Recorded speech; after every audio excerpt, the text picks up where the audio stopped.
Ish banorja e BBVI për Kosova 1, Vivien Thano, ndezi debat dhe kuriozitet në rrjet me një postim intriguese në Threads.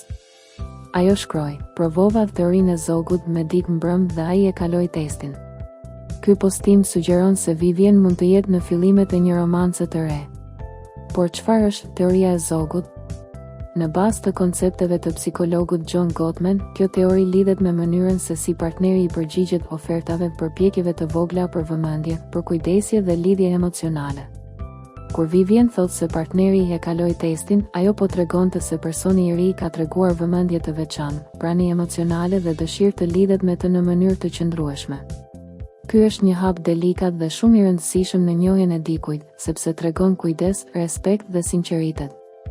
Mbetet për t'u parë se çfarë do të ndodhë më tej. A do të zbuloj Vivien identitetin e partnerit misterios apo do të vazhdoj të lërë fansat të spekulojnë?